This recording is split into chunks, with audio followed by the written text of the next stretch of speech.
Hello, my name's Tim Previtt. Back in 2009, I had the good fortune to spend a couple months in Asheville, North Carolina. Beautiful city. I love it. Very, very fond memories of the place. My final weekend, Sunday 6th of September 2009, it was the Lexington Avenue Arts and Fun Festival. Just prior to going there, went up into the mountain and the mountain pass, up Mountain Road, to visit haunted Helen's Bridge. Now, people report seeing her hanging in their rearview mirror in their car, or cars failing to start, unexplained handprints on car paintwork that can't be removed. Photos, anybody? A feeling of not being alone or of invisible malice. It's definitely the most weird place around Asheville. Over August of 2009, I did do both of the ghost tours in Asheville. Really good fun and a good way to get to know a city's history and culture, as well as experience the weird shit around the place. Now, I put my video on YouTube in the few days after returning to the UK, middle of September 2009.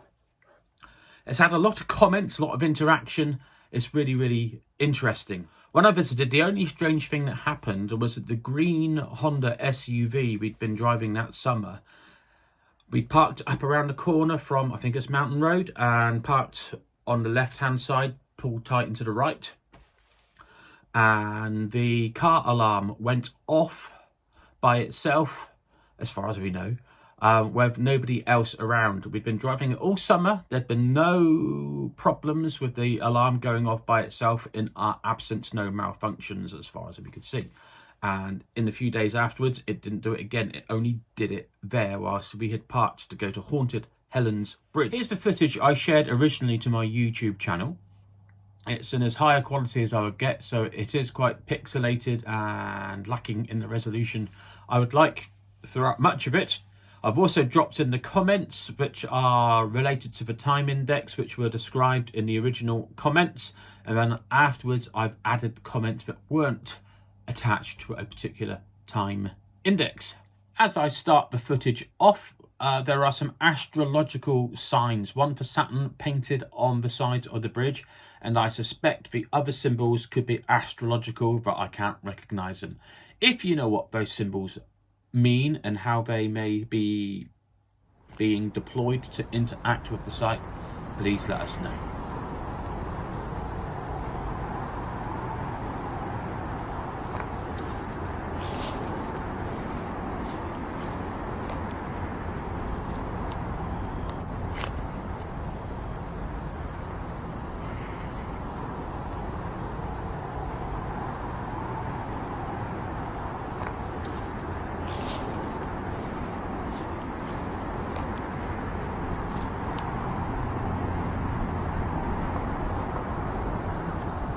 KW comments on time index 023.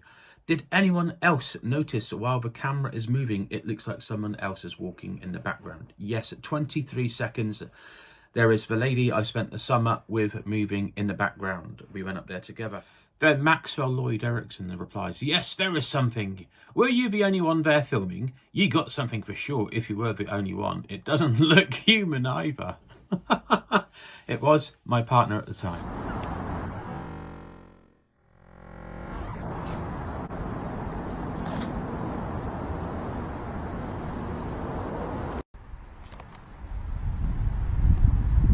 Danny Blakely, 9 years ago. I seen a face in the trees, clearly about 40 seconds in.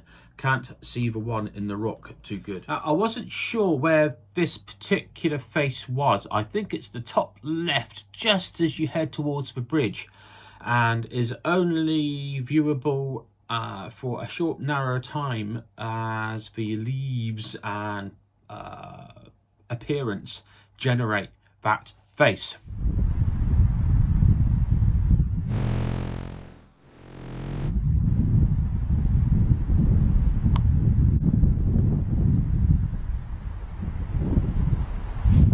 Now, a comment appears to be deleted by Wolf Weary 12.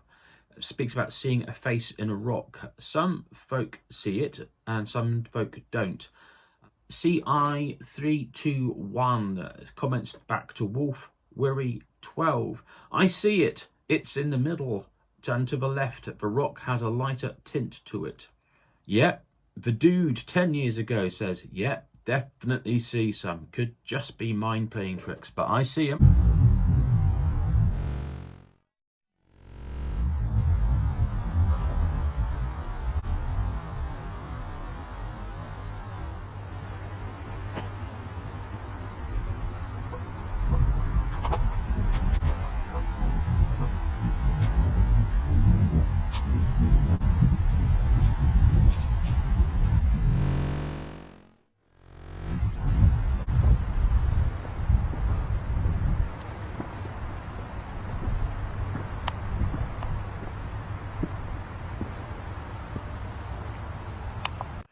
The comments that aren't related to a time index in the video.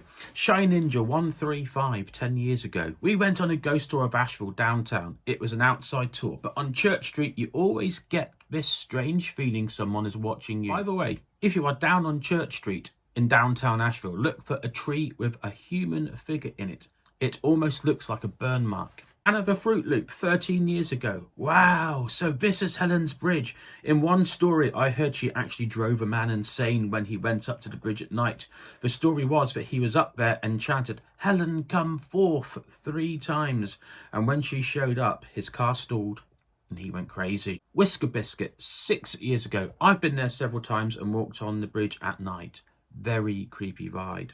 Saraka 117, 9 years ago. Yep, a place often visited by curious kids at night. Slender Man is often seen and pictured at places where kids are. I do love these Slender Man references that go on. Obviously, Slender Man is a fictional invention, but does appear to have taken on a very strong, vivid life in the imaginations and the experiences of people. Cheeks 6675. I've been there and it's a creepy place. Wayne Noblet 10 years ago. You're supposed to go under the bridge and say, "Helen, come forth," 3 times and something strange happens. I did it once years ago when I had my Toyota parked under the bridge, shut the car off, said it, and the car, which normally started on the first time, took 3 times to start. As I drove off, a rock came crashing down onto the pavement. It was strange. Zach Scott 9 years ago. I've been there. It is scary as at night. I went in a car and turned off. Haley Duran 6 years ago. I went there before and crying emoji. Dawn went there with niece. We heard something like screaming or something. Looking to help inform psychological reasons that people may have experiences or see things here. Notice that there are vines hanging down from the bridge, maybe driving through at night, especially in the very transitory, temporary moments as you look in your mirrors. You see things hanging. It may appear to be something hanging from the bridge, which it is, but knowing that there is a myth, a legend of somebody having killed themselves there, just adds to the suggestion that you might see some creepy shit going on in your rearview mirror. Continuing with the possible psychological, rational explanations, our brains are wired to see and find faces, called pareidolia, things that look accidentally like something else, like faces in the clouds. One sees a face in the clouds, doesn't mean that there actually is a face in the clouds. No, but our brains are certainly experiencing it that way. Doesn't mean that you're tripping or not of sound mind. It just means that your brain is doing what it's wired to do. Also look up simulacra and simulacrum, where things just happen to look like something else. If you enjoy looking at ghostly pictures and things which might be ghosts but perhaps don't have a rational explanation, I do really recommend these books: The Paranormal Caught on Film, Ghosts Caught on Film, and Ghosts Caught on Film 2. There's a shocking sequel for you.